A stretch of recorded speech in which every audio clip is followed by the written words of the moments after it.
If you're not sure what to do next, how about I take you on a walk?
Stay close and you will live.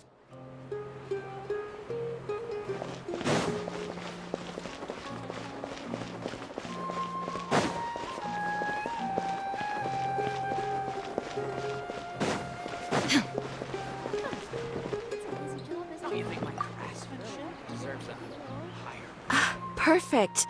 It's you two. I have a commission here that has your names written all over it. In fact, I'd even go so far as to say you're the only ones for the job. The only ones for the job? Huh. If our help is really that important, it's probably some Archon-class commission, right?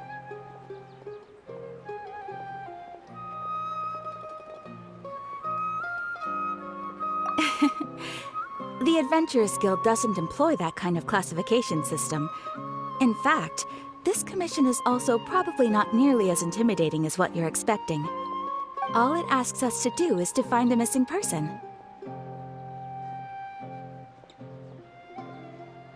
Huh? Then why did you say we were the only ones for the job?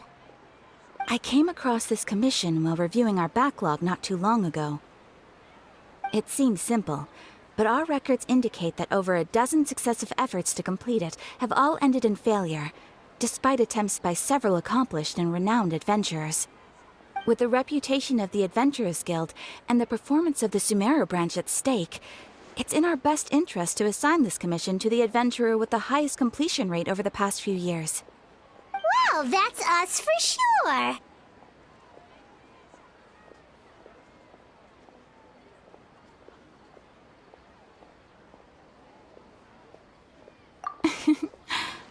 All I'm asking is for you to give it your best shot.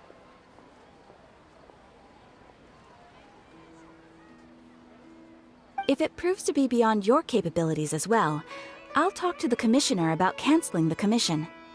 Okay, so who are we looking for? And what is it about this commission that's made it so hard to complete? This commission was jointly issued by the residents of Vimara Village. They say one of their own villagers has gone missing. But the problem is, they don't know the missing person's name. They can only provide information about his general appearance. They're all from the same village, but they don't even know his name? If so many adventurers have failed to complete this commission, maybe this missing villager doesn't exist at all. Could it be some sort of a prank or something? Unlikely. Several villagers came by to issue the commission, and judging by their appearance and tone of voice, they seemed incredibly sincere. It certainly didn't seem like a joke to them. Besides, putting up a commission requires a processing fee. There aren't many upsides to a prank that costs Mora to carry out.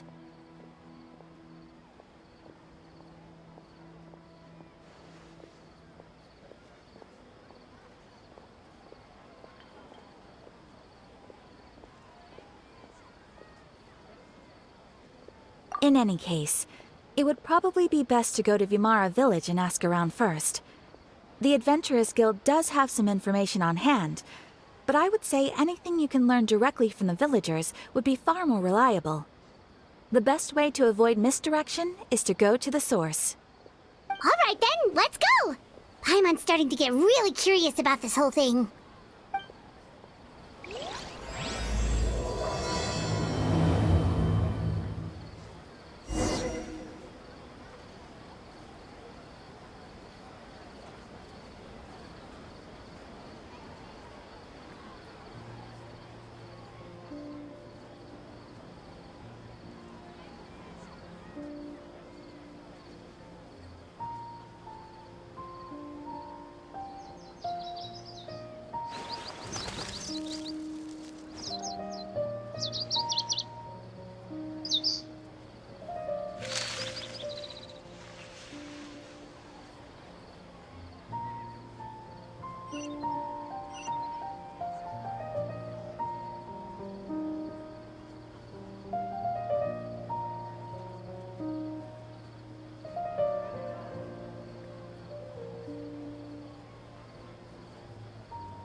The world remains constant over the centuries, but human life is like the dew at dawn, or a bubble rising through water. Transitory.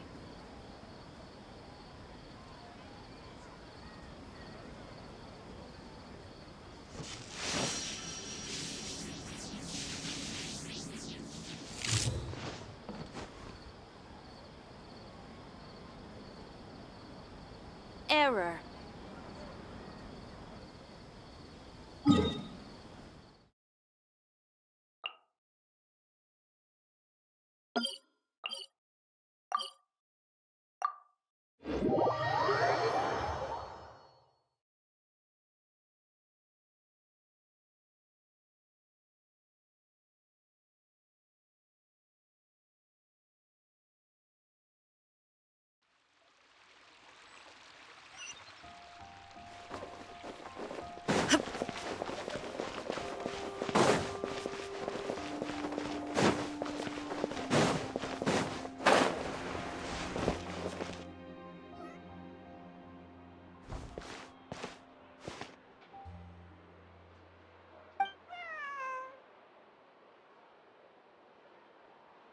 Meow.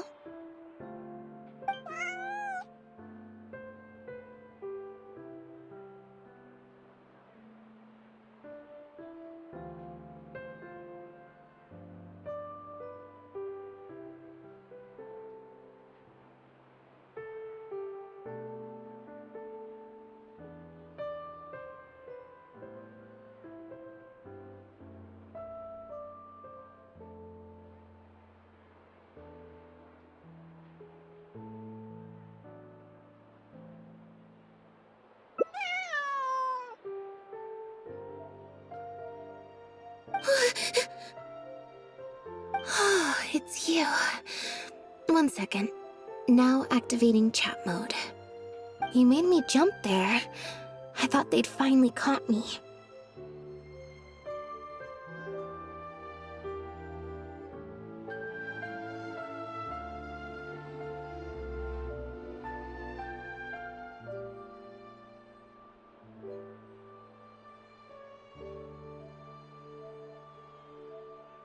Well, my heart rate did. Jumped up a little, I mean.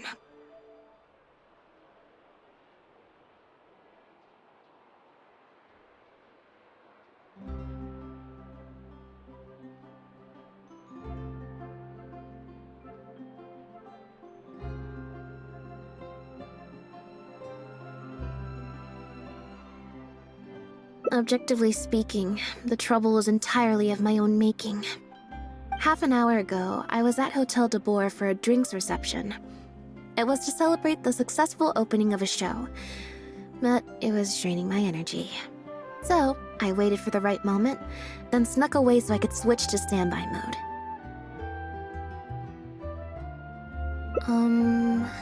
Probably because I'm playing the lead role in the show? Is that so surprising? I'm always getting invitations to do solo performances. I just usually get Linny to write back and turn them down. But then came the Fontanalia Film Festival.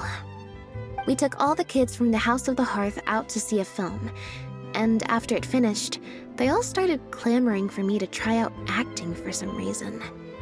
Even Linny was chanting along with them. Anyway, it just so happened that a director called Mary who had sent me an invitation right around then. I'll spare you the details, but basically, I ended up accepting it.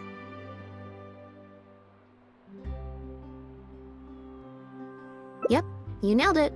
I'm playing the role of a puppet. In fact, the show's called The Lost Puppet, and it's a masked mime show. So, I don't have to do any facial expressions or say any lines. Literally just a series of physical movements. The director says it's a very avant-garde art form.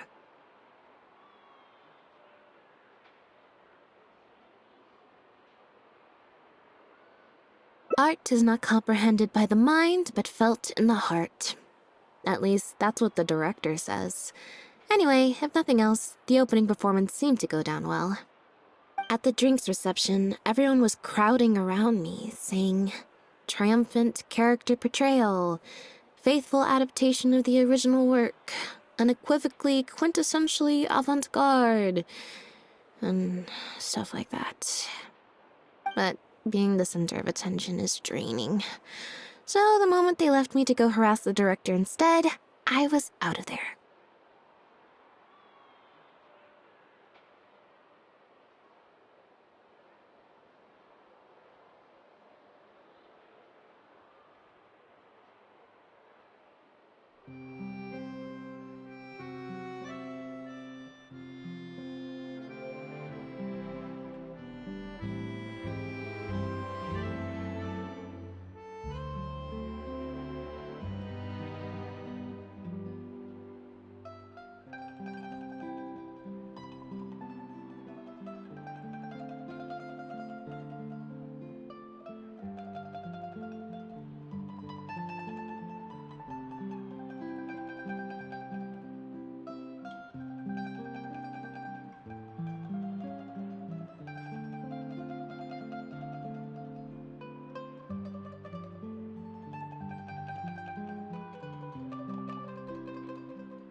The other thing is, some weird things happened while I was on the stage.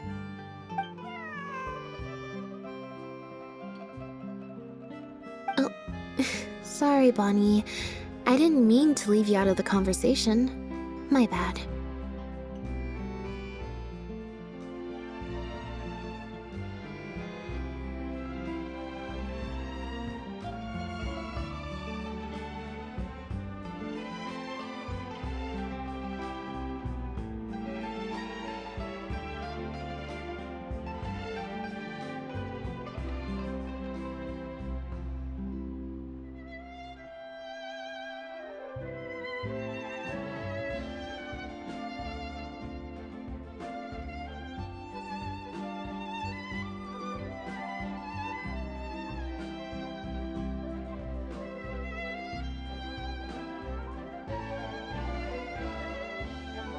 No, we just met.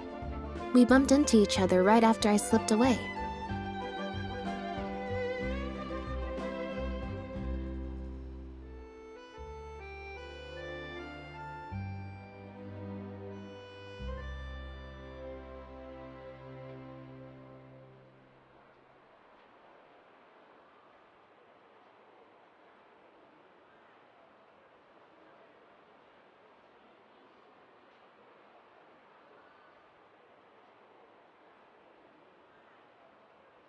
Well, it'd be kind of difficult for us to communicate otherwise.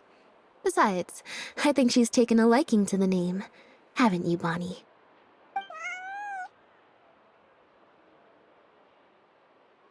Yeah, that's right. Good kitty. We'll go find your owner soon, I promise.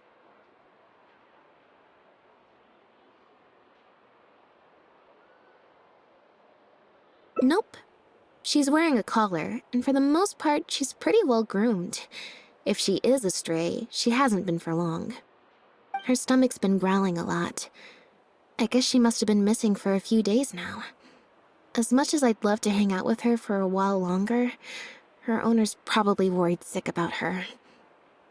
Assuming she has an owner, that is. But the reception... I should probably show my face there again at some point, even if it's just to make excuses and leave again. Decision time.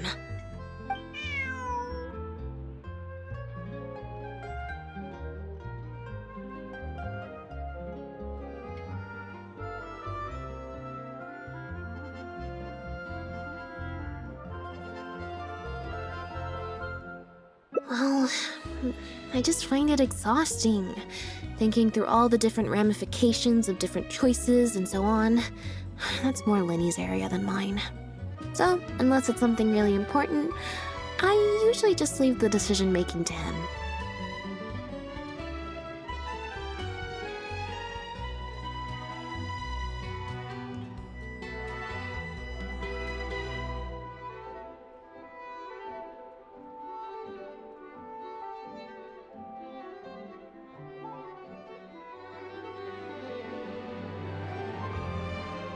It's fine. He got Ferminate to make me a little something for just this situation. Poof! A phaetometer. It looks pretty over the top, I know, but it's essentially just a box of cards. He kept the design simple, so it'd be harder to break. The way it works is, I pick a card at random, then look at the number on the card.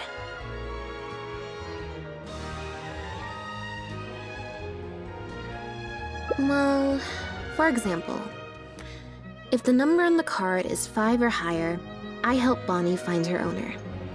If it's less than 5, I go back to the reception.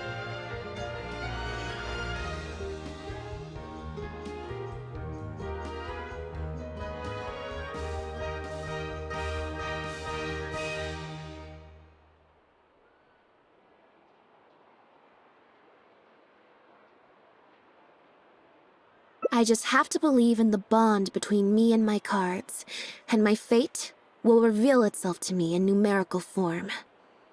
At least, that's what Lenny said. Anyway, I guess I'll give you a demonstration.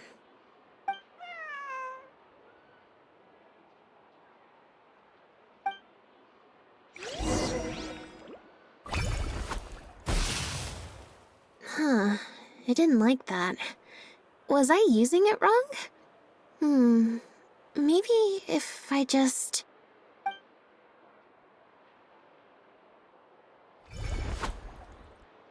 Clearly, there's some design flaws to iron out. I'll have to let Fremine know.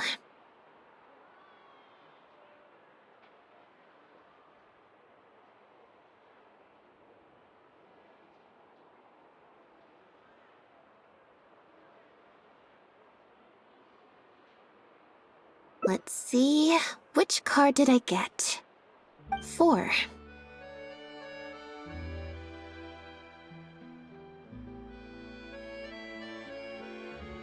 Well, the cards fell on the ground though, so I don't think it counts as fate. If you want to get the right answer, you have to let fate decide. Also something Linny said.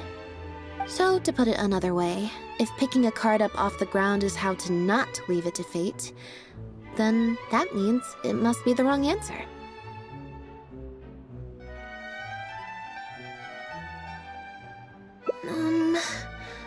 Or why don't you pick a card? Since I ran into you here, that means our fates are, like, interfering with each other. Thank you. This one is final, I promise. Here, take the fatometer. If it's 5 or above, that means fate successfully changed. Anything lower than 5 is a fail. Also, if you have your own thoughts about what I should do, feel free to share it. Now that I've got a good problem solver here to help, I don't need to run every little thing by fate.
Alright.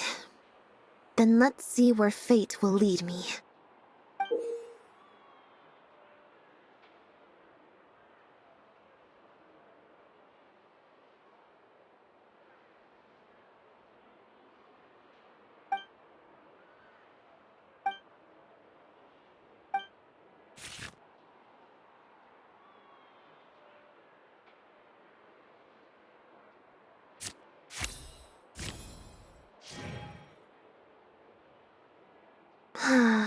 Back to the drinks reception.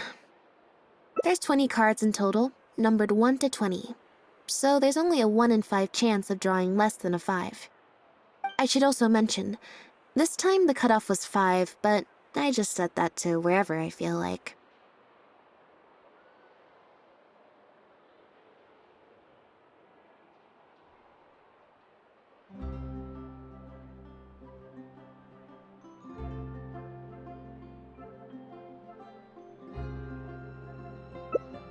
Nope, I said it was your decision. I'm not gonna waste any more energy dragging my feet. Besides, the drinks reception is technically part of the job as an official publicity event. So, if I bail on it, I might get sued for breach of contract, and that would be a huge pain in the butt. One other thing. Do you want to come with me? If you're free, I mean. Thanks.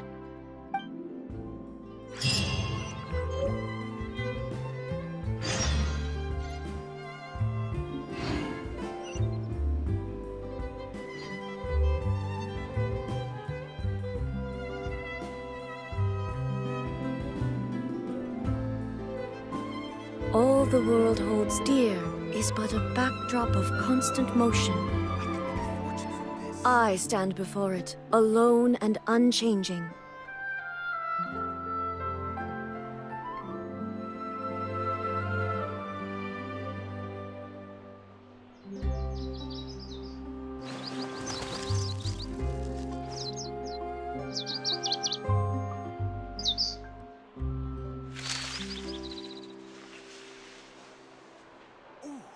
I could make a fortune from this.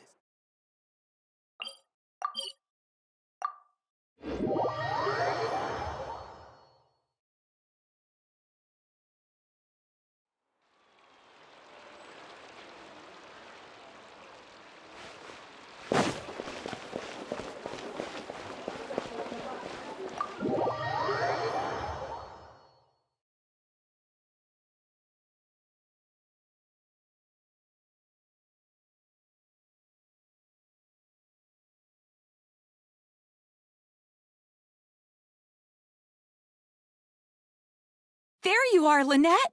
Where did you disappear to? Leone and I have been looking everywhere for you. Wait, where did you get the cat?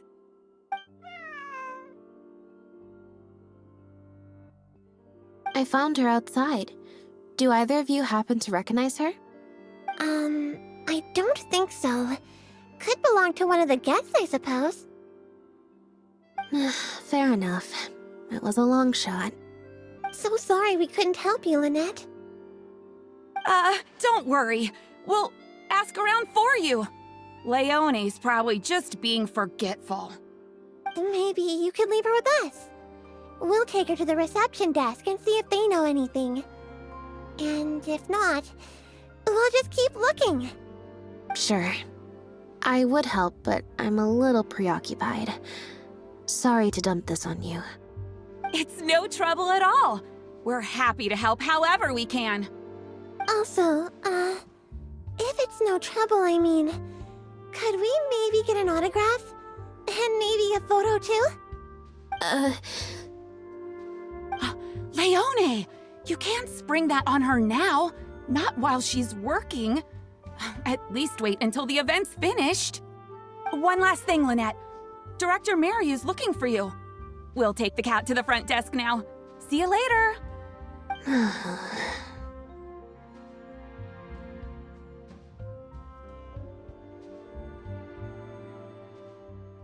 I'm not usually required at these kinds of events, so I don't even have an event mode. Alright, guess I'd better go see the director. Spectacular choreography, a masterpiece of mise-en-scène, and the performance, oh my, groundbreaking, dripping with, je ne sais quoi. My congratulations on another magnificent show, sir.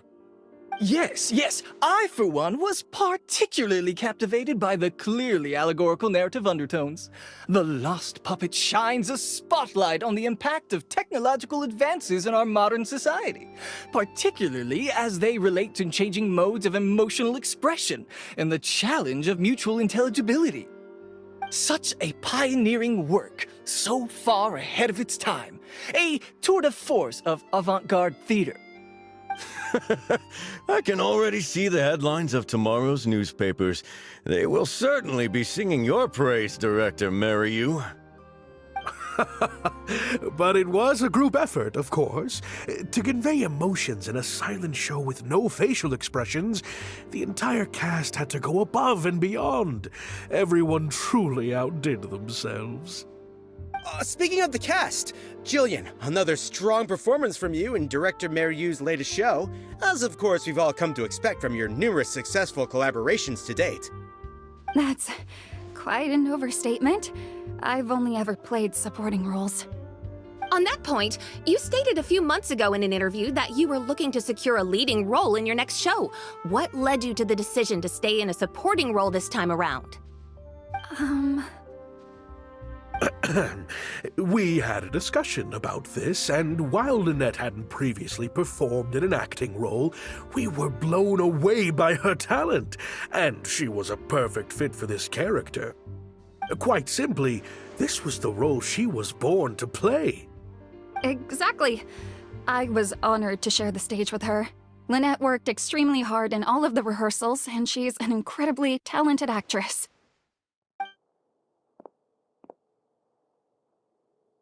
Oh, Lynette's back!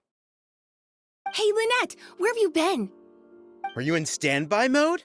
Some reports say you switched that state to recharge after a show. Ah, method acting, of course. Such a compelling portrayal of a mechanical puppet could only be achieved by an actor who lives and breathes their role even while offstage. Those seemingly stilted movements were in fact an inspired portrayal of the character. The ostensibly bad acting, in reality, was the product of supreme acting skill.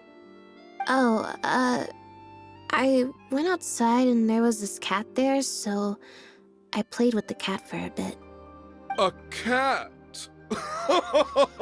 We've long heard that you are a kind soul, as well as an incredible actress. No wonder your debut performance has garnered such popularity. This show looks on track to break box office records for avant-garde theater. Lynette, any words for the fans? Not really, no. I believe Lynette is trying to say that the act of performance itself is the actor's true means of connecting with their fans. Oh, I see. Lynette, any comments? Right, exactly. But don't you want the fans to know how you're feeling right now after the hugely successful opening of your first ever show? That's true. I'm sure the fans would love to learn a bit more about you too. How interesting.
Oh, really?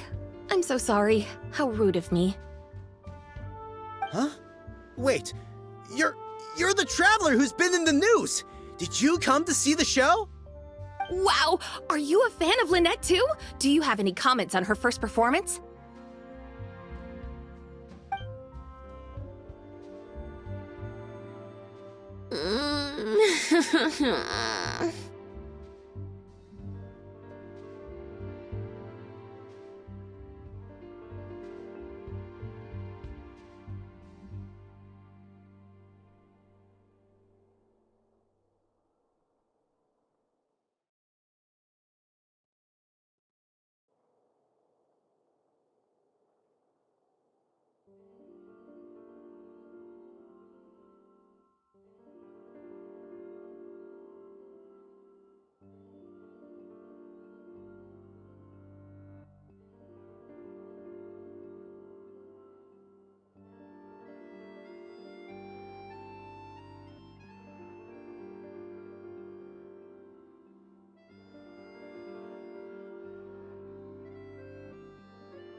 Yeah, it's just... turns out, even with you here to share the load, I can't cope with this stuff, even in Tea Party mode.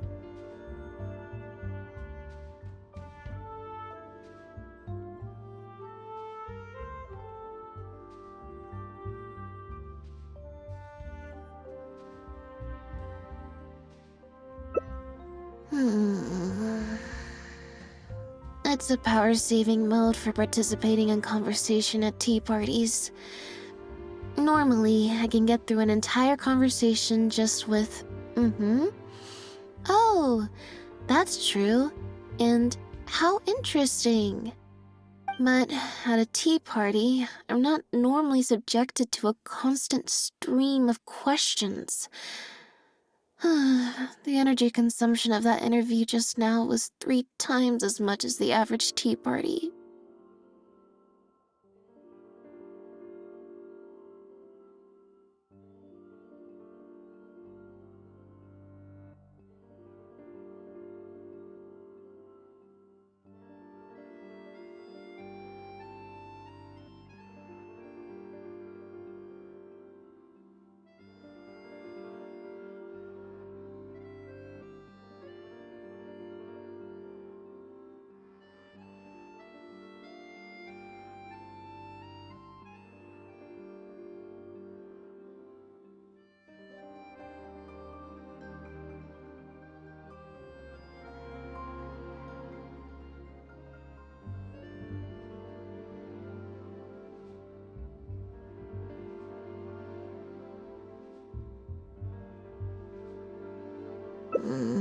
I think I'd rather pray that I never have to do it again. Lynette, Director Mariu would like you to join the group photo to commemorate the successful opening of the show. A group photo? It's just the members of the troupe, along with Maloney and Corentin. Everyone's waiting for you. Alright then. See you in a minute. 3, 2, 1, smile. My thanks to each and every one of you here for your help in making The Lost Puppet a success. The group photo is already being printed as I speak. You can collect your copy from the first floor after the drinks reception concludes. May it serve as a reminder of this fabulous performance every time you see it. Mariu! Get over here. Let's have another drink. There's a few things I need you to glance over for me.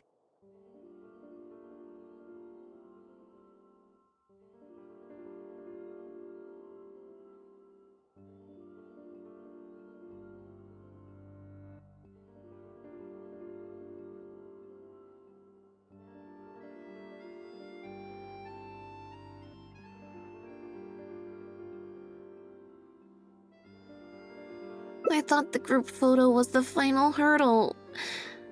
Well, at least there's no more people hounding me with questions. I just need to find somewhere to switch to standby mode, and the time will fly by. I hope.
Hotel de Bour's Ile Flottante is as wonderfully sweet as ever.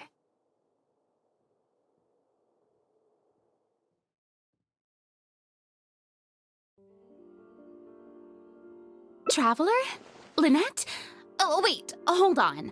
What do you mean, managed to get an invite? I'm an expert in the dramatic arts. Of course I was invited. Naturally, people wanted to hear my comments on the emerging art form that is the masked mime show.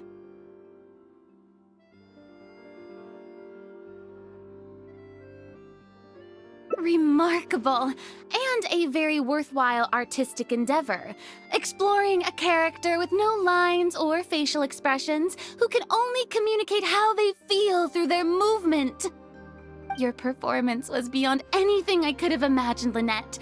Clearly, this was a very suitable role for you indeed.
Is something wrong? No, it's nothing. Please go on. Oh, basically, I think I'd give it a positive review overall, just not as gushing as the crowd downstairs. So, you thought they were pretty over the top too? In fairness, it's normal to bring along some vocal supporters for publicity when a new show opens, but still, this was something else. Then again, I'm no specialist in avant-garde theater. Maybe I'm just not well acquainted with their review criteria. Or maybe it's because I came to the show with some preconceived expectations. I did happen to see the original draft of Maryu's script a while back.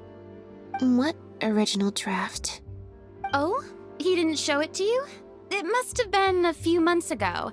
He came to me to get some advice from an experienced performer's perspective, and then asked if I could write a few reviews of his new play.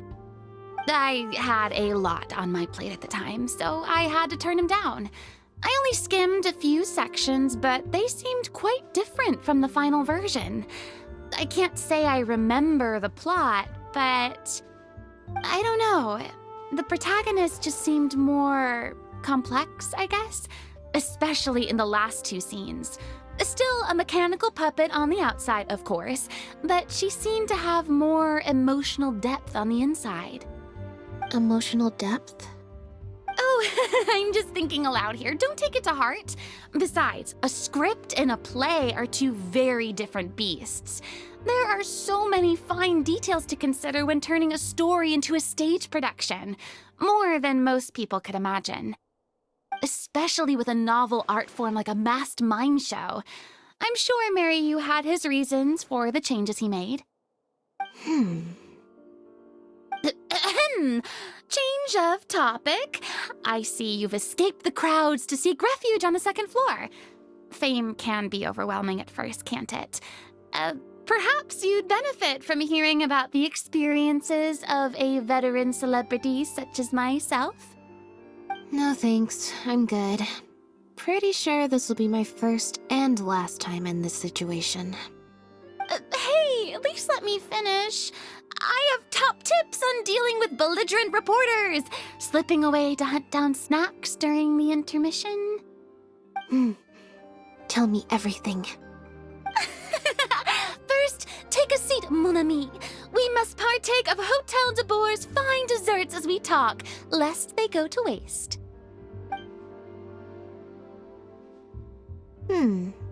That was very educational.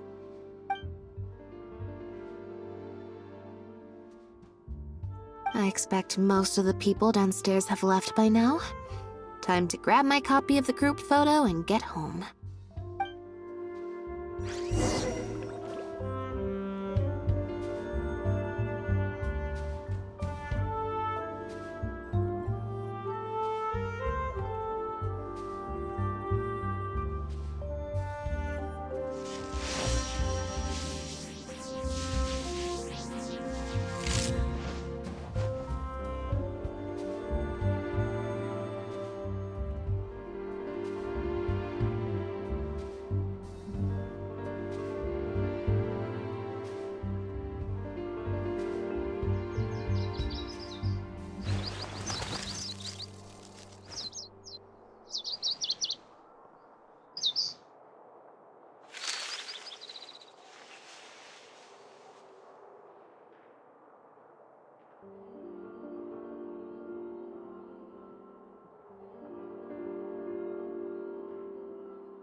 Just rely on the ocean's self-cleaning ability.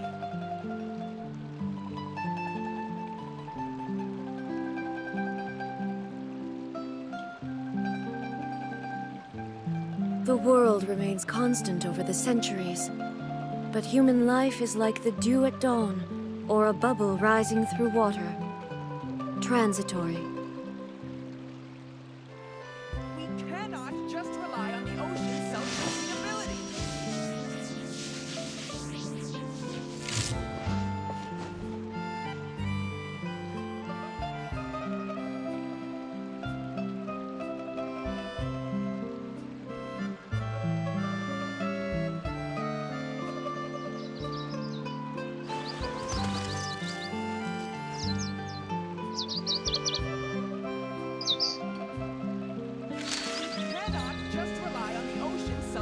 ability.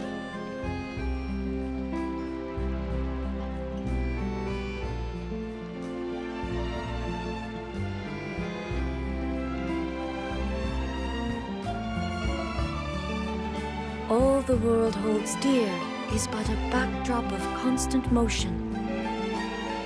I stand before it, alone and unchanging. We cannot just rely on the ocean's self-cleaning ability.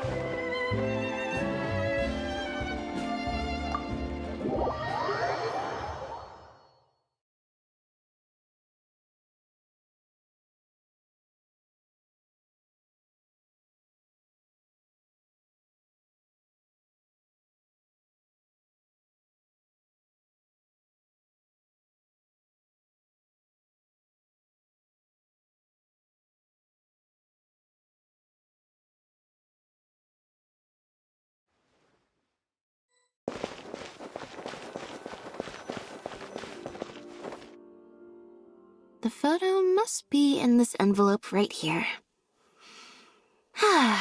It's finally over. Thank you for sticking around for so long. If it wasn't for you, I don't know how I would have standby moded my way through the last few hours.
It's fine.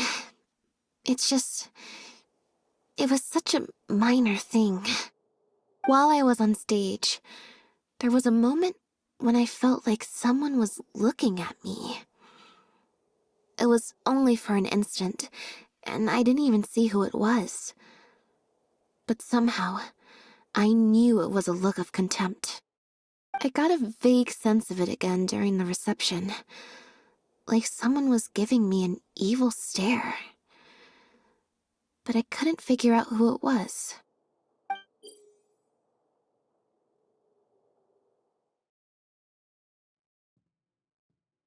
Normally, I'm used to lurking in the shadows on the stage and spying on other people.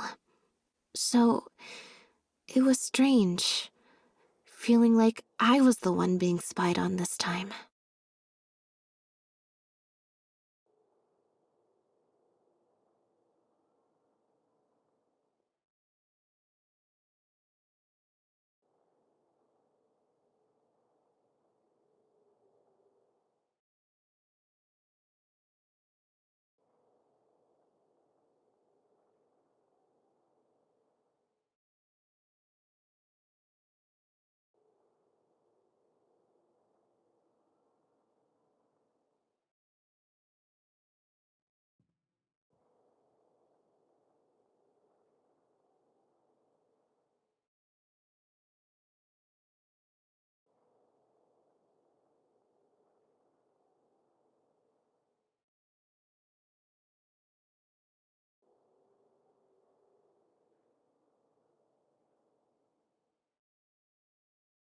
Or someone just took a disliking to me for no real reason.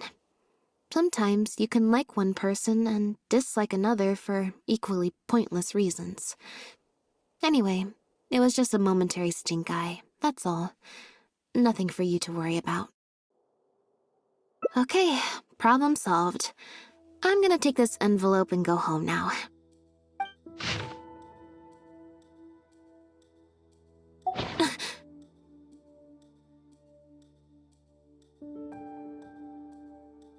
You have destroyed this work of art. Step down from the leading role at once. Based on the tone, I'd say threat letter is right.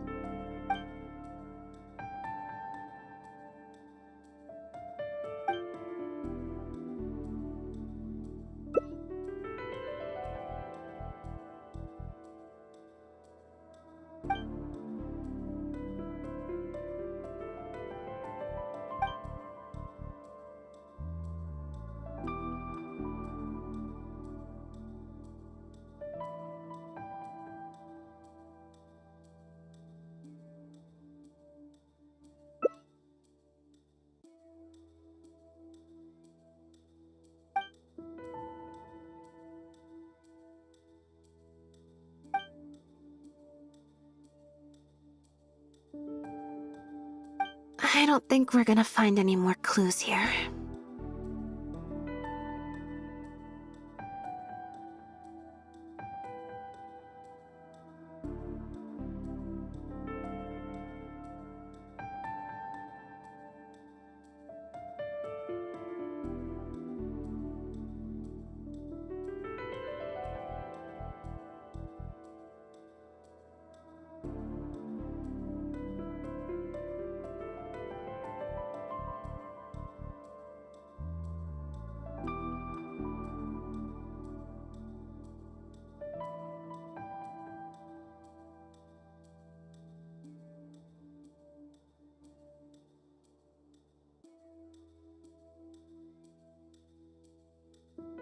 Yes, let's.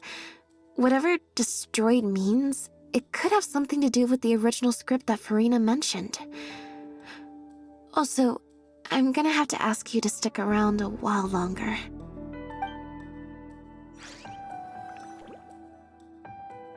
I can't believe how well the whole Lynette's debut acting role thing worked out. Even the avant-garde box office is lapping it up. How could I ever have doubted you? If you hadn't stuck to your guns and kept sending those invitations, this opportunity would have passed us by. See? I told you. All the time she'd refused in the past were all the more reason to keep inviting her, because it turns into a big talking point. Can you imagine if you'd gone with Jillian? You'd have been lucky to get half the ticket sales you've ended up with. True. Well, Jillian still needs to get a few more productions under her belt.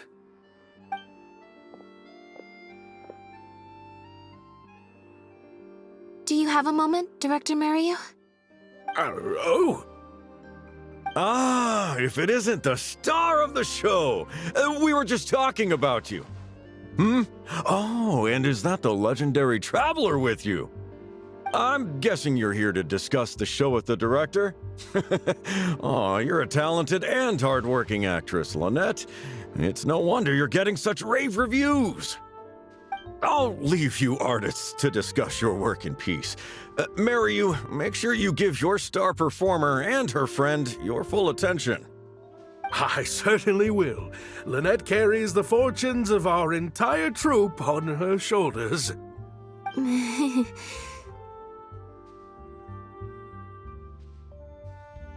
Mr. Maloney. An investor or something, I think. I've never asked him.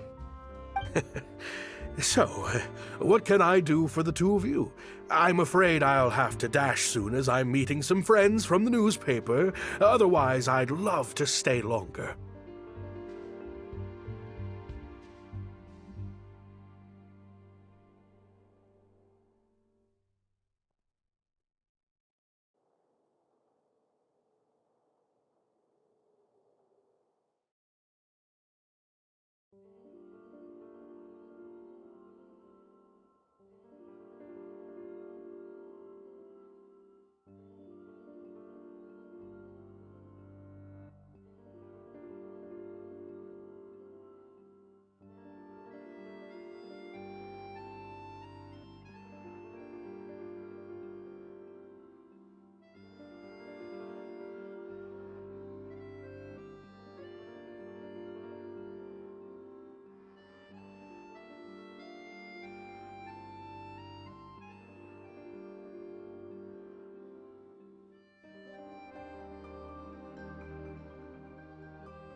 We heard that the original script for The Lost Puppet was quite different from the final show. I'm kind of curious to know what the protagonist was like in that version. Oh, well, this is a surprise. I didn't think you'd be interested in that sort of thing. It's not uncommon for scripts to undergo major changes as they're being brought to the stage, but I'm afraid there's not much to tell you in this case. The protagonist has stayed the same from the beginning to end. A mechanical puppet with a bumbling body but a sensitive soul. A stranger in time who doesn't belong. There's no doubt about it. You are the protagonist, and the protagonist is you. The success of one is the success of the other, and that's what made this show an artistic triumph. Sorry, you've lost me. Can you put it in plain words? All right, then. Delving deep in the search of core truths is the job of an artist, after all. You shouldn't give your attention to early drafts of the script, Lynette. All it would do is sow confusion where you already have clarity. The current script is the final version because it is the best version, and your performance best brings that script to life. Why, if it weren't for you, I doubt any audience would give our show the time of day.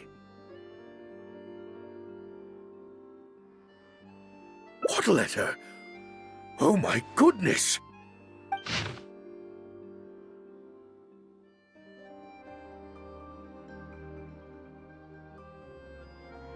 Destroyed this work of art?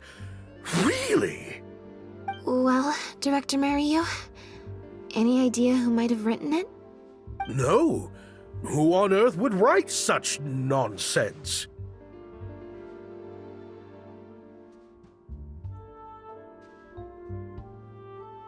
Absolutely not. Without Lynette, this show would be over. Everyone's hard work would go to waste. No, there's no way that this is someone from the troupe. Yeah, maybe Jillian could fill in for me for a while. What? No way, out of the question. The protagonist has to be played by Lynette. Jillian can't... She's just not what the audience is looking for.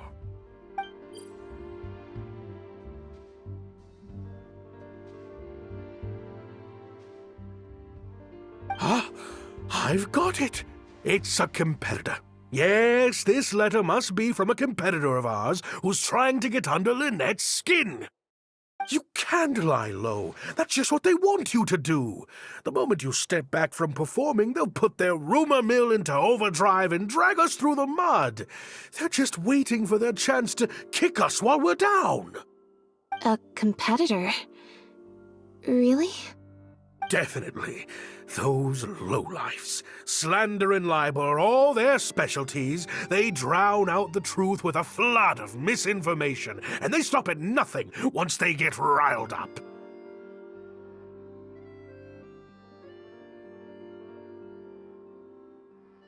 Oh, there's so many of them out there.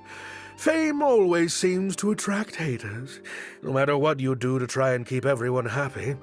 But don't worry, I will get to the bottom of this. Stay strong, Lynette, and keep up the good work on stage. I have to go and meet my friends from the newspapers now, but rest assured, I'll be discussing countermeasures with them. So, a competitor, huh?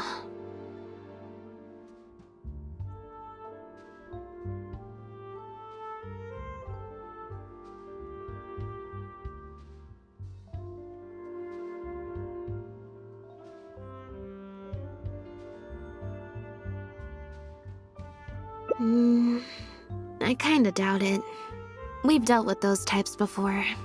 Usually their goal is to steal our venue for their own show, or to cover up a scandal by planting a story to divert public attention.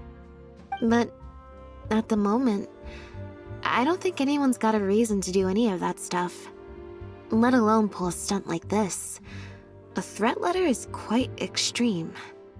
Besides, when I felt that evil stare, I'm pretty sure it was coming from somewhere backstage.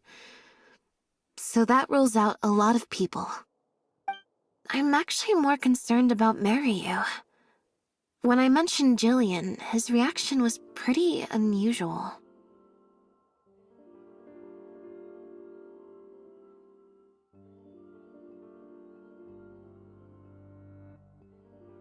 Especially since Maloney mentioned that the initial plan was to cast Jillian as the lead. Sounds like there was an original protagonist as well as an original script. I should probably go talk to her.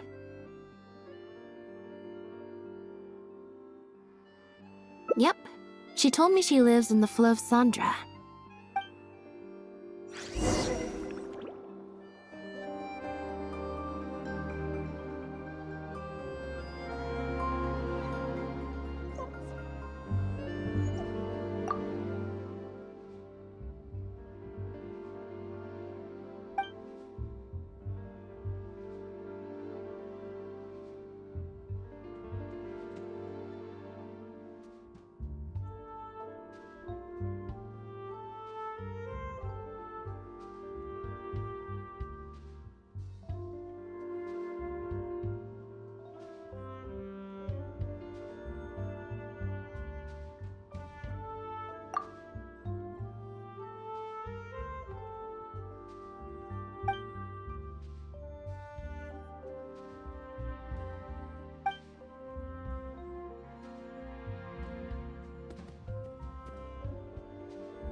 Forget about me.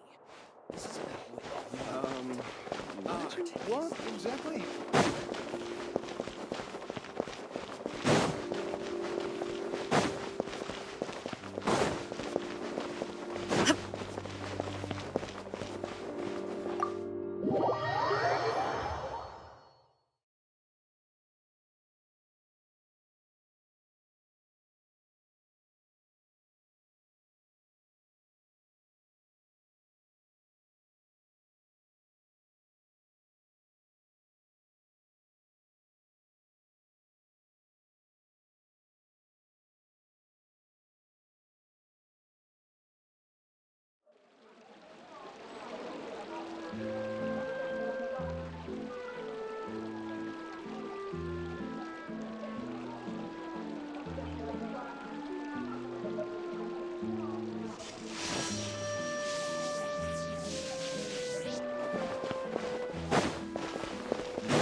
But my research had so much potential.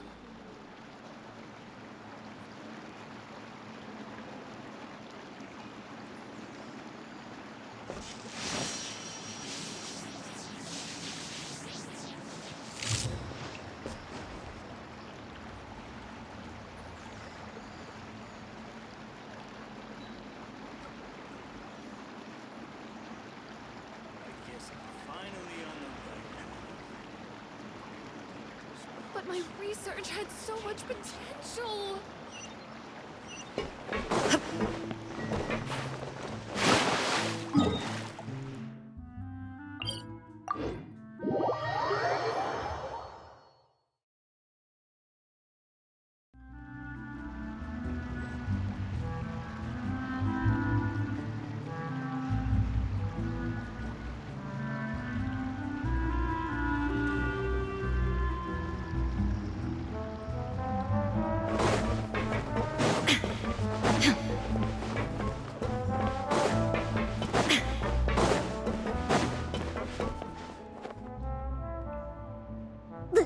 Lynette? What are you doing? You're not welcome here. I've been to the Fleuve Sandra plenty of times before. This is the first I'm hearing about me not being welcome. Things are different around here. You might be used to a crowd of bootlicking morons fawning over you wherever you go, but not down here. We know what you are. Bootlicking morons? I don't know. I've never met this kid before. Gina, stop that! Go home now! Jillian! No buts. How many times do I have to tell you? That had nothing to do with Lynette. If you don't leave right now, I swear I'll never invite you to one of my shows ever again! Jillian!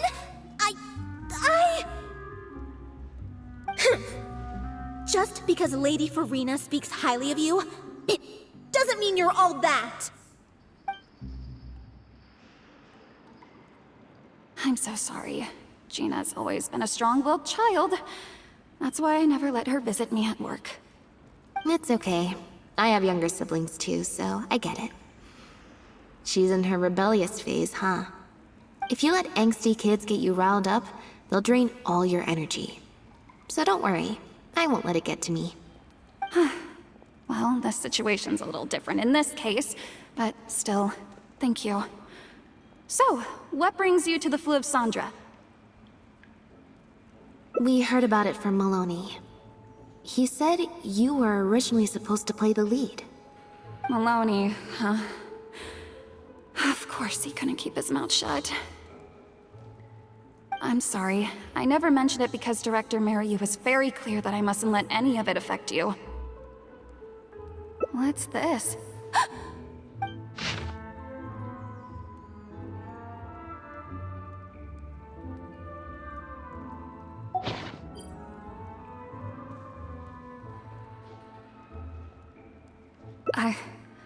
I don't know, who would do something like this? Don't be scared, Jillian. Just tell us what you know. Okay, I'll try. It's true. I was originally cast as the lead in The Lost Puppet. I've worked with director Mariyu many times before, but only in minor roles. The audiences and critics never had much to say about me. Nothing terrible, but nothing amazing either. A few months ago, Mariyu started working on a new show, so I plucked up the courage to ask him if I could take the leading role. He was hesitant, but he agreed to let me try for the part. We did a few rehearsals, everything seemed to be going okay, but then... There's been a change of plan, Jillian.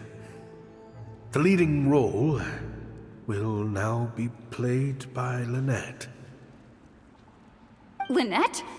But she always turns these things down, doesn't she?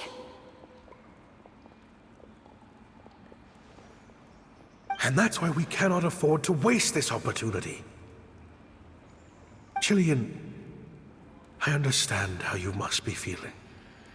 But Maloney and myself have to do what's best for the production as a whole. Next time, the lead will be yours. I promise. I was incredibly disappointed at first, but I also know full well that I don't have Lynette's star power. Without Lynette, how could we ever convince people to pay money to go and see a masked mime show? And if the show was a flop with me in the leading role, how would I answer to the director and the rest of the cast? Then, I got to meet you on stage and found that you're really down to earth, in a way that not many celebrities are. You were kind to everyone, and your performance wasn't bad. Whatever disappointment I had left at that point, I certainly wasn't about to take it out on you. By wasn't bad, you mean it wasn't great either. So, I'm guessing Mariyu changed the script to simplify the protagonist, make her a dumbed-down version of the mechanical puppet that I could actually play. He did make some changes to the script, yes.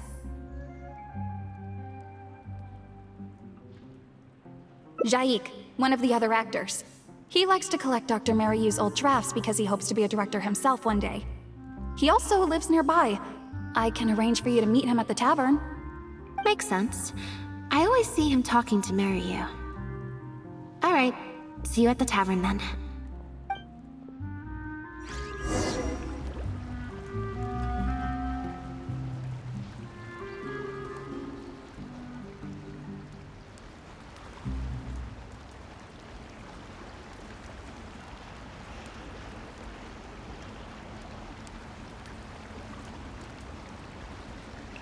The world remains constant over the centuries, but human life is like the dew at dawn, or a bubble rising through water. Transitory.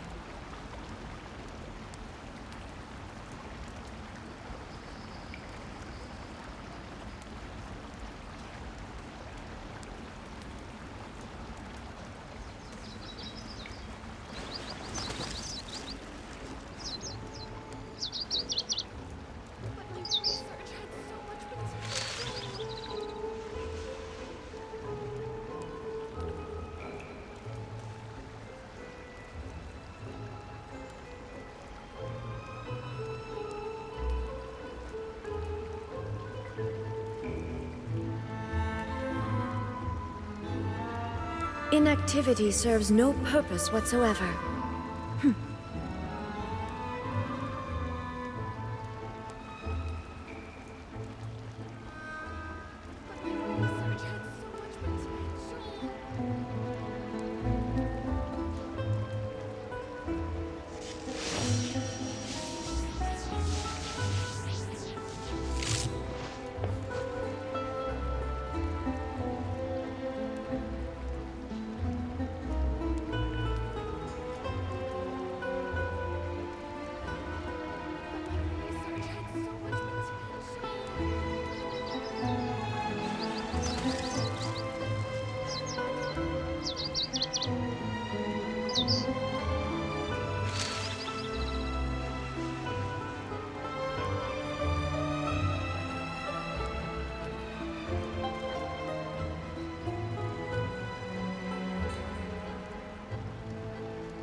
All the world holds dear is but a backdrop of constant motion. I stand before it, alone and unchanging.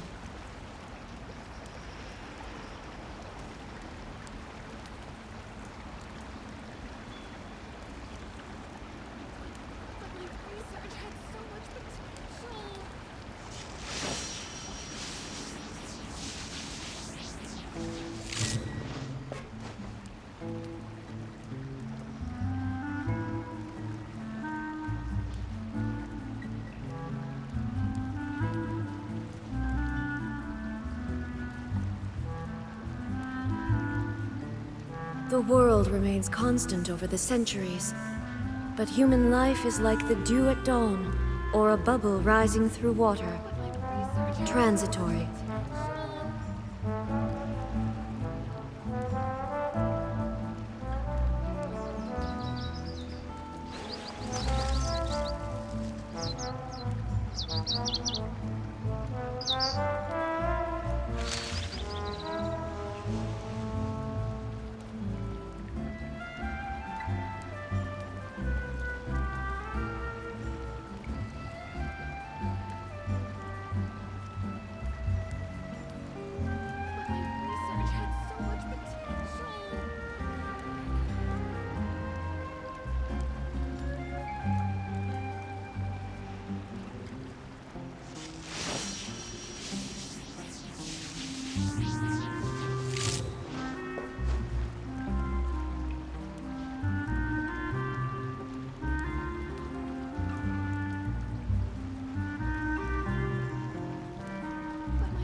All the world holds dear is but a backdrop of constant motion.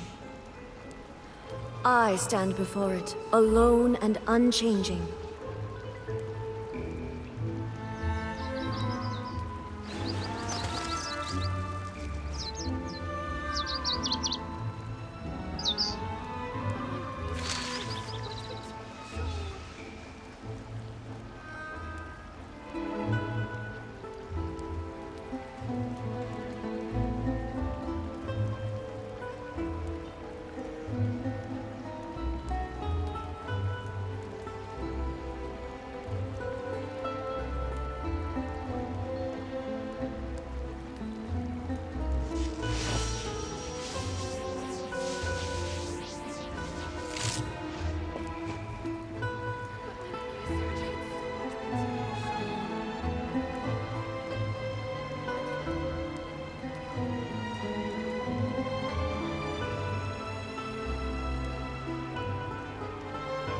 The world remains constant over the centuries, but human life is like the dew at dawn, or a bubble rising through water. Transitory. But my research had so much potential.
All the world holds dear is but a backdrop of constant motion.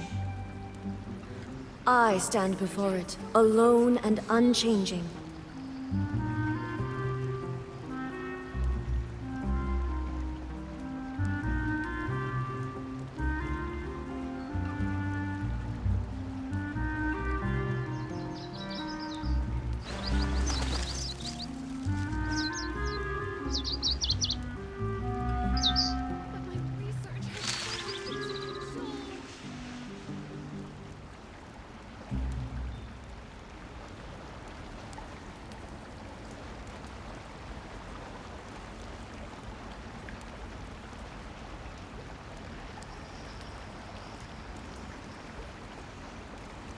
The world remains constant over the centuries, but human life is like the dew at dawn, or a bubble rising through water. Transitory.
Inactivity serves no purpose whatsoever.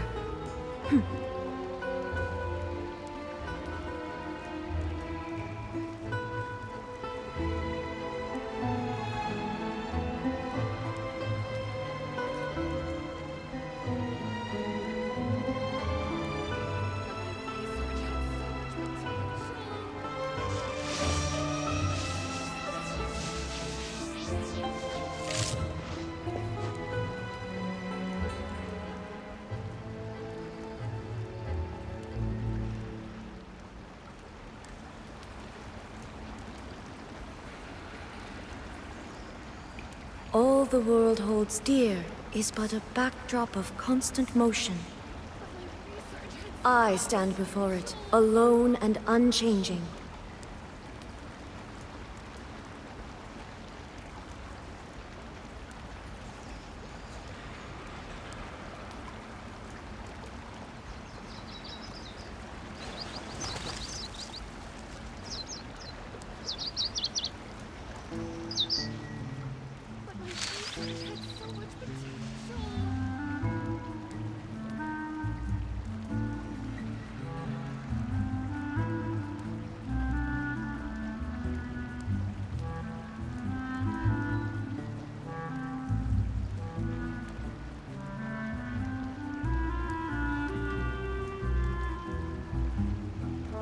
Inactivity serves no purpose whatsoever.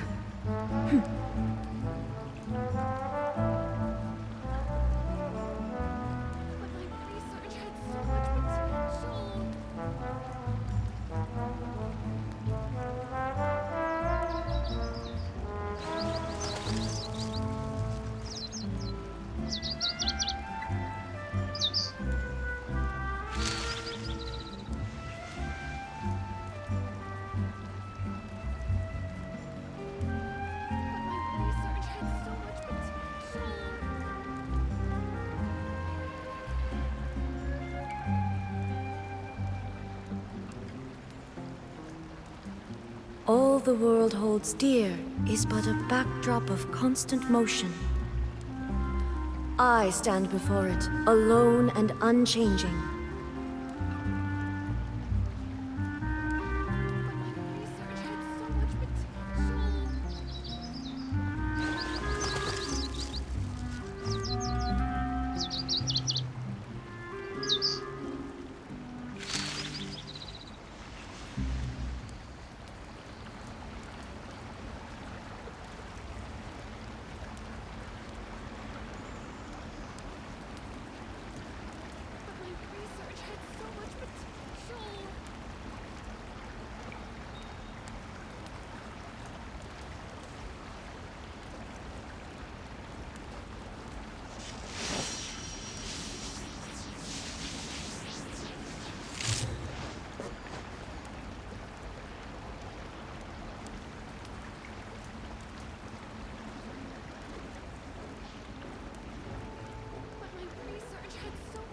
The world remains constant over the centuries, but human life is like the dew at dawn, or a bubble rising through water. Transitory.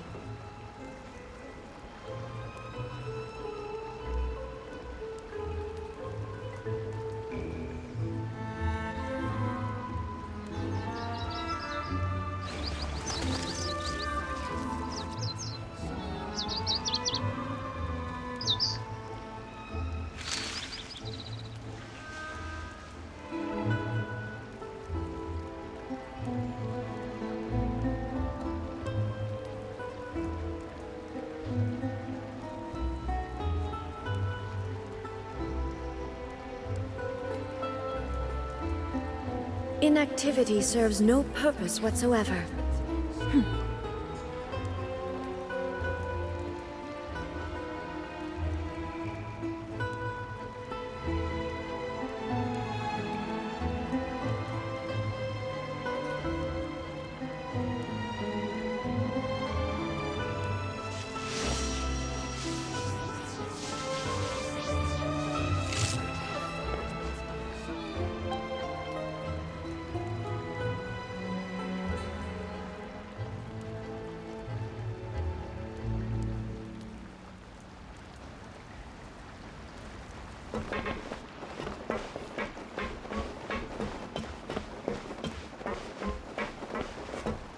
You're most certainly correct, Mate.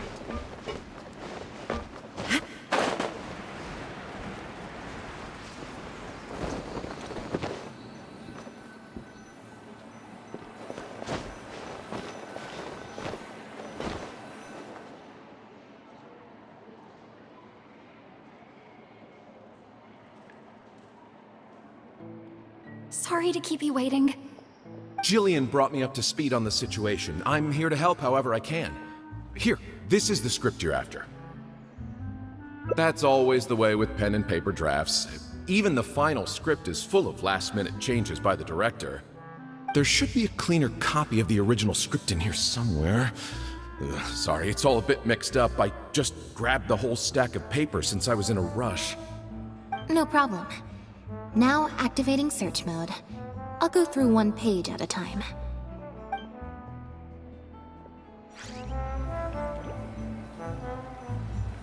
Just say what you mean. No problem's too big to solve.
Guess I'm finally on the right path. Let's take it.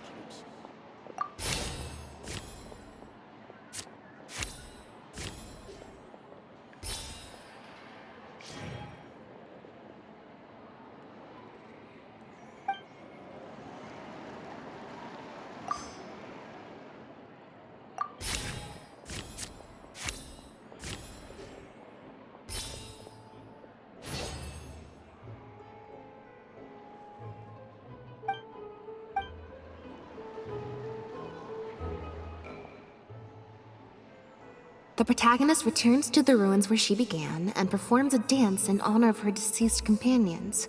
She dances until her joints have rusted stiff and mechanical parts are falling from her body. Yep, that's not something a novice could hope to pull off after just a few months of rehearsals.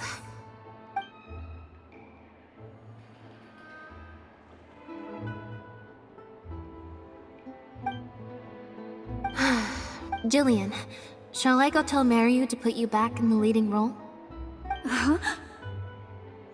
What? Are you serious? But the next show is at the Opera Epiclese. It's such a huge opportunity. But not such a rare one for me, though, right? That's different. This isn't you as part of a magic duo. It's a chance to star as the main character in a show. You'll reach whole new heights of fame.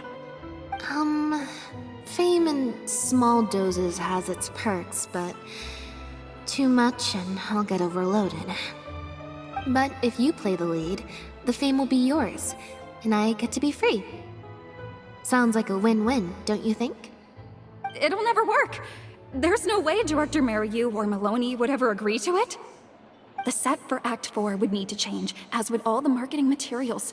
And that would mean asking Maloney for a lot more Mora. Changing actors at the last minute is just too risky. If anything went wrong, it could bankrupt the whole troupe. Plus, Maloney's friends have already published a ton of articles saying how this is the role that Lynette was born to play. No one else can play the protagonist now. If Lynette quit the show and I took her place? If Lynette left, they'd sooner stop the whole show than let me take her place. Stop the whole show?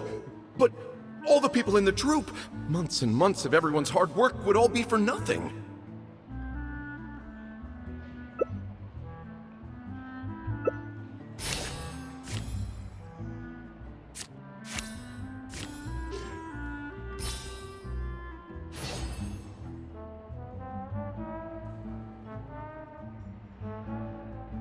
You do? What is it?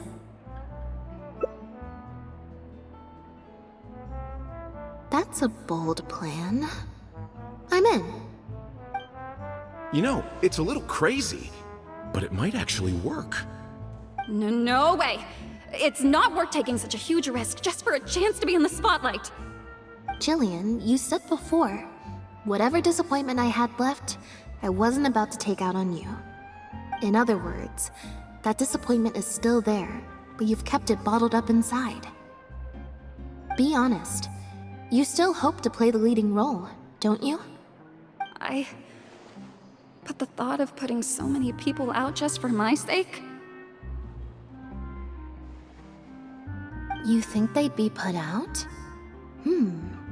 That's not how I see it. Jillian, you were more dedicated than anyone during the rehearsals for the original script. We all saw how hard you worked for this role. And I think you know that unless we decide to make a stand here, the path we're on is only going to take us further and further from our dreams, all of us. So take it from me, you would not be putting us out. Not one bit.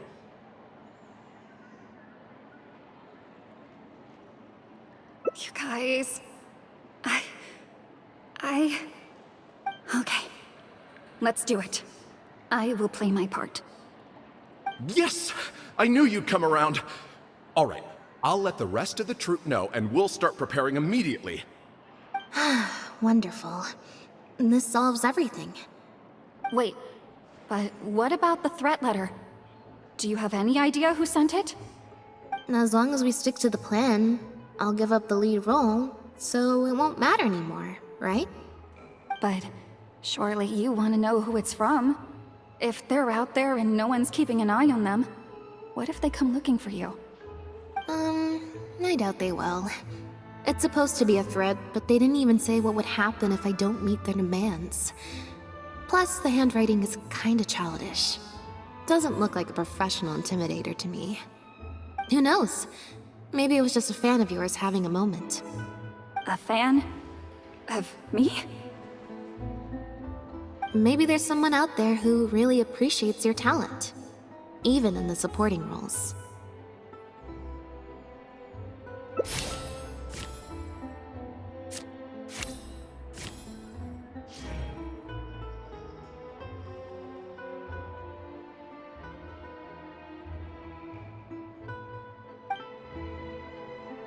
It's getting late. We should be leaving.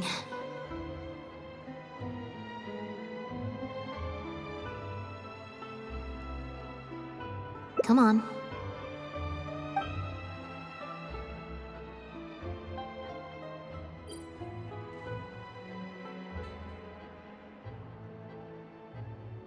I'm such an idiot. Sorry for manhandling you. You looked like you were seconds away from figuring out who sent the letter, so I had to act fast.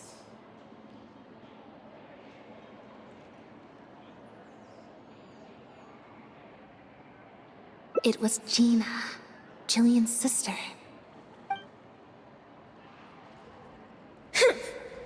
Just because Lady Farina speaks highly of you, it doesn't mean you're all that! I'm so sorry.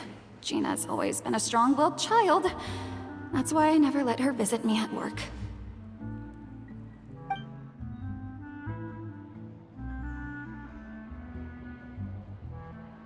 I guess she must have snuck into the drinks reception and overheard our conversation with Farina.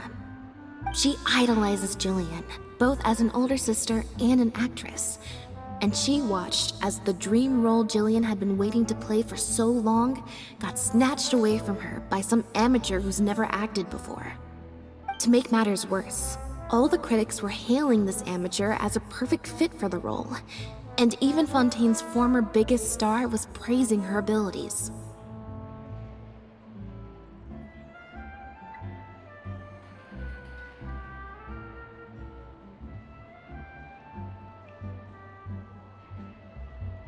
Yeah, that pretty much sums it up.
Like I said, getting angry at angsty teenagers is draining. Besides, if it was my younger brother or sister and they found out I'd been treated unfairly or had an opportunity stolen from me, they'd definitely do something far worse.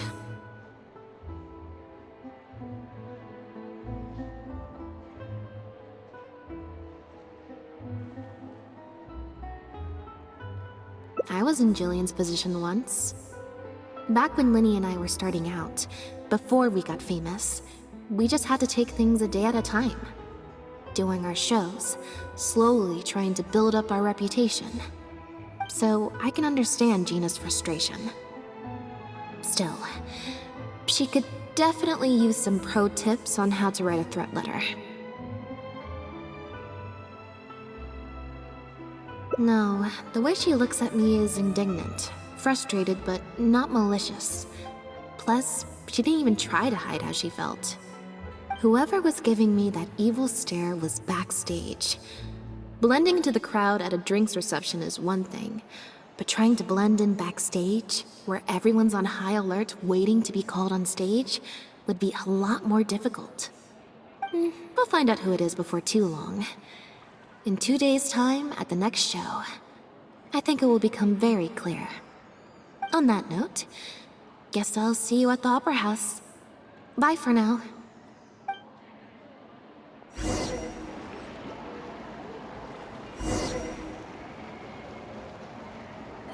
I imagining things? Or is all this standing making me dizzy.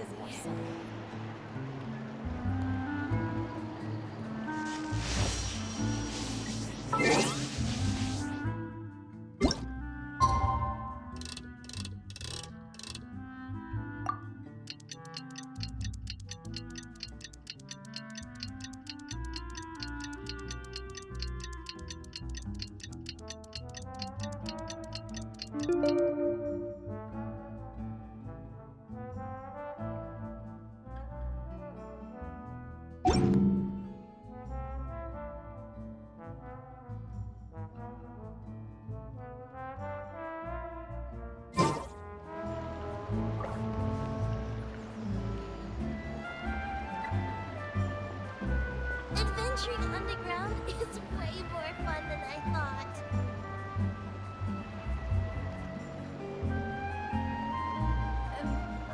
All the world holds dear is but a backdrop of constant motion. I stand before it, alone and unchanging.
People here really need to get more sunlight.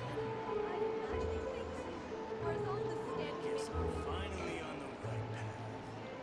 Adventuring underground is way more fun.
You're most certainly right.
Oh, you're here!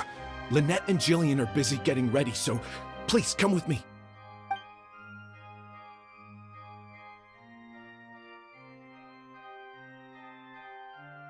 That puppet in the middle, is that Lynette? She's so pretty. It's starting. Keep your voice down.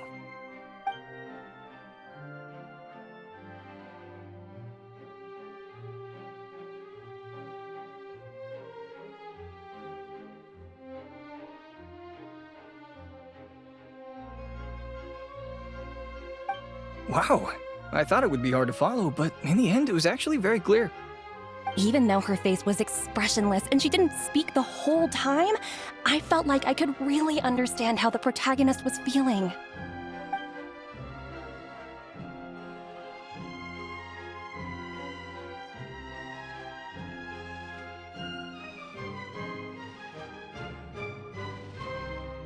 Director Mariu really is a master of his craft. And so is the actress in the lead role. I have a friend who saw the show on the opening day. They thought the critics overstated how good it was, but I gotta say, the protagonist is incredible. I can't believe it's only been a few days since the last show. Lynette's improved so much. Just wow! I'm speechless. Words simply cannot do justice to the sheer excellence we witnessed from Lynette on stage today. Your penchant for the hyperbolic strikes again, Amory. Clearly you weren't at a loss for words when you were writing your article. I saw you hand it to the journalist. Trying to get your critique into the papers the moment the show is over, are you? Well, you know how it is. The early critics get all the readers. Wouldn't you agree, Mariu?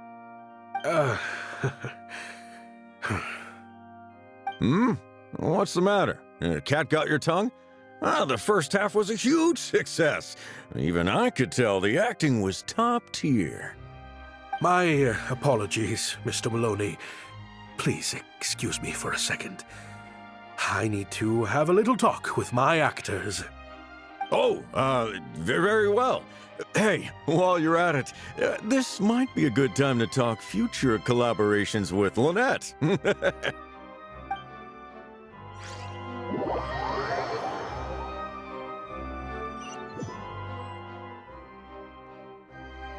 Are you guys sure this is gonna work?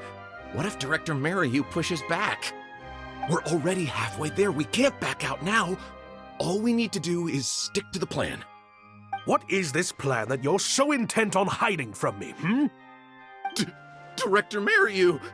I thought you were talking to Maloney and the critics. Korantan and Armory have both finished their articles. I went to greet them as a mere formality, but you seem to have availed yourselves of my absence during the first half to defy me. What have you done? Was that really Lynette playing the lead role?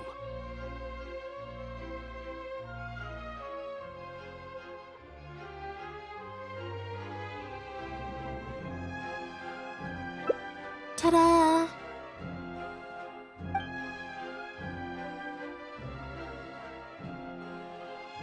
Director Mariu? I was the one playing the lead role just now. I switched costumes and masks with Jillian so that I could be the protagonist's companion and stay out of the limelight. Lynette, why on earth would you do this? You know my acting is amateur. The only reason I'm being seen as a pro, let alone a pioneer, is because you have critics supporting the show.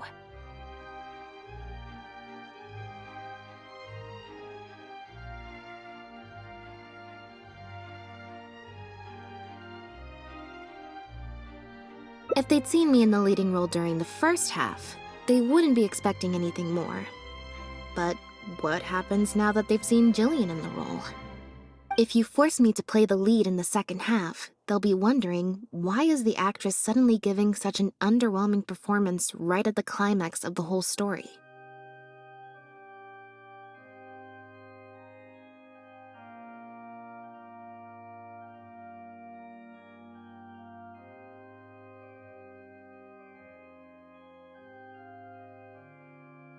These are just some of the questions that will be on everyone's minds during the second half. and those questions will follow them out the doors of the theater after the show ends.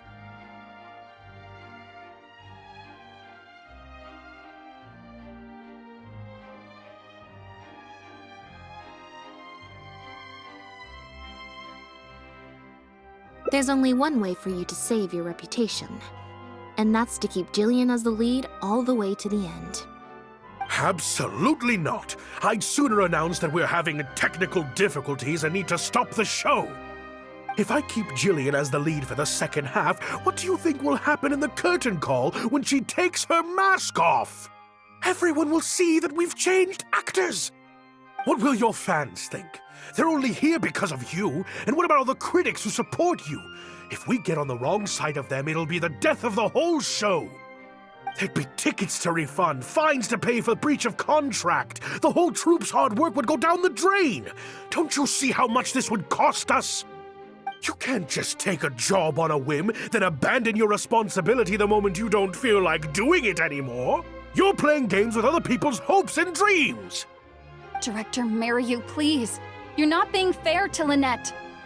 Actually, Jillian, he's half right. I did kind of take this on a whim. But my responsibility here is making sure you get back the role that belongs to you. And I guess part of that responsibility lies with me, considering I badgered you into accepting the job. Sorry I'm a little late to the show. Work's been keeping me pretty busy lately. Linny? What do you want? Do you think you can snap your fingers and make all my problems magically disappear? That might be a little tricky, but instead, I could make something else magically appear.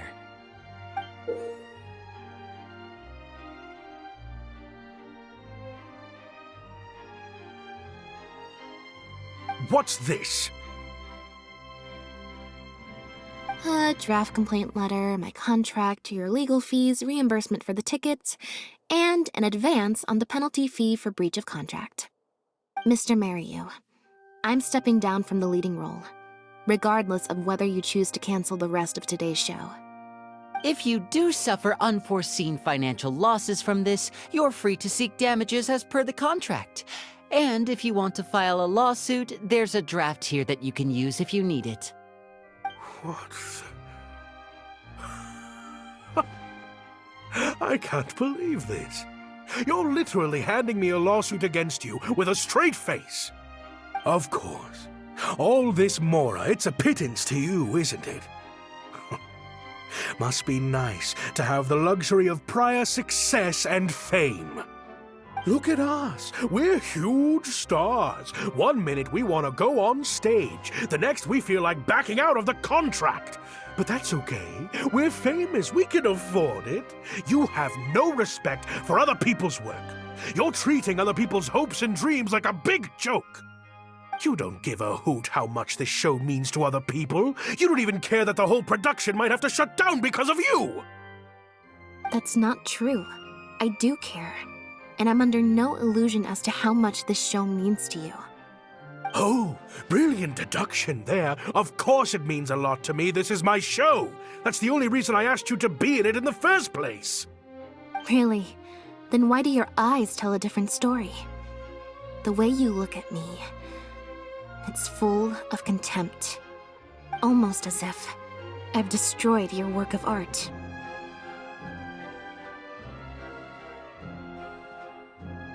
What? I would never think that. A couple days ago, I asked some associates to do some digging for me. I was interested to know who else you invited to play the lead apart from Lynette. Surprise, surprise. Turns out that all the other famous actresses you asked either had prior commitments or weren't a good fit for the role. They all turned you down.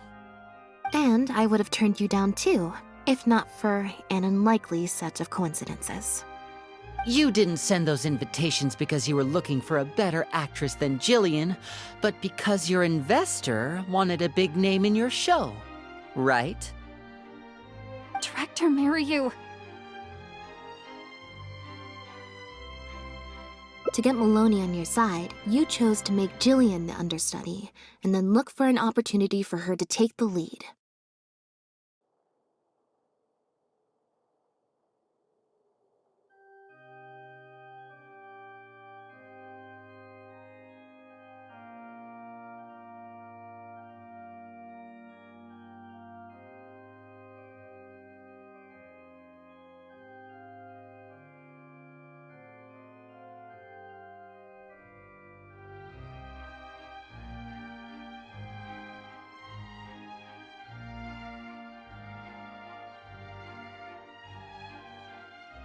I bet you were torn at first, weren't you?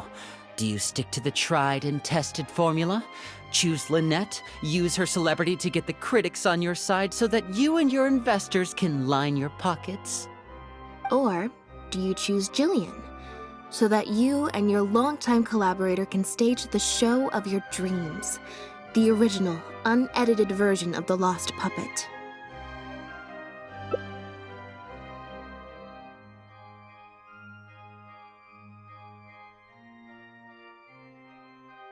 Oh, I didn't betray myself.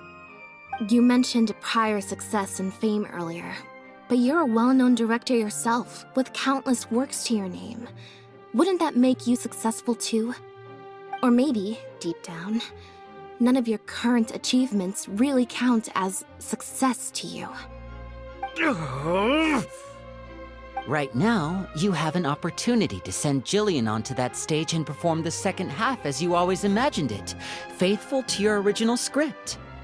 Your work would be displayed for all of Fontaine to see in its true, perfect form. Did you say perfect? Or will you act now before Maloney and the critics can protest and make your dream come true on the stage? And Jillian's dream. In fact, the dreams of the whole troupe. The whole troupe? Director Mariu? Actually, most of the money Lenny brought came from us. We all chipped in. We've worked with you for many years now.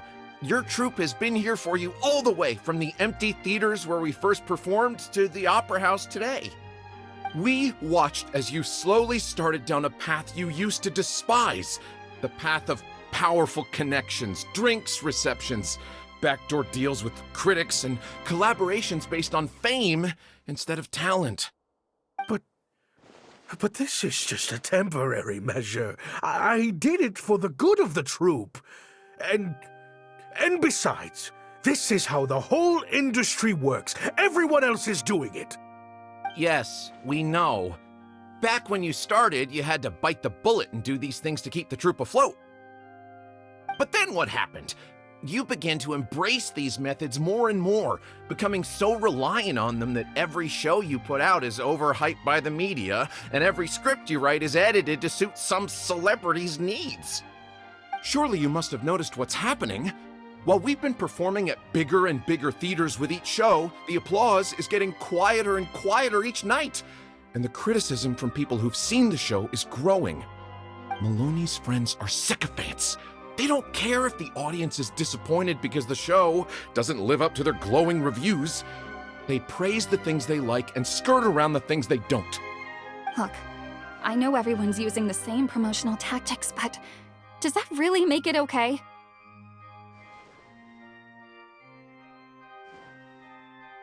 Well, it's just a stopgap solution. As soon as I've made enough more, I'll stop. Things will be different next time.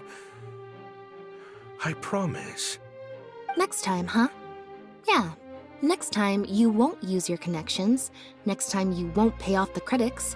Next time, you'll let Jillian play the lead.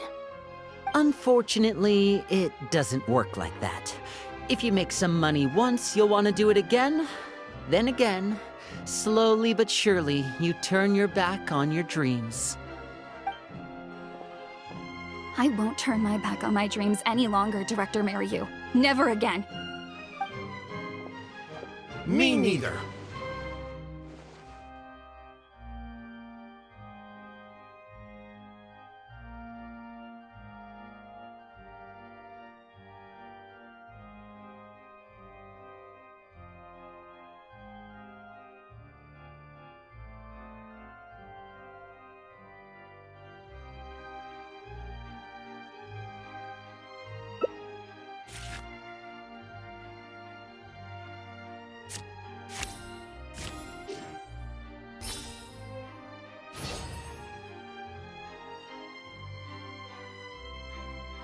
I had dreams too. Once.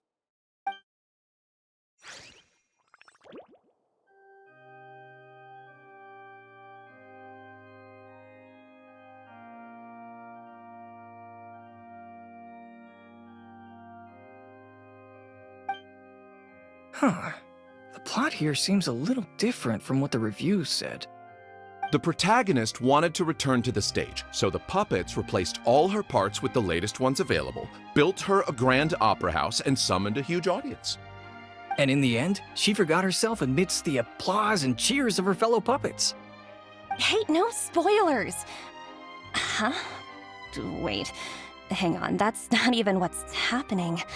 The set has changed back to the one from the first act.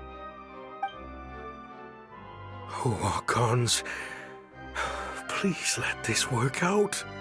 No need to be so nervous, Director.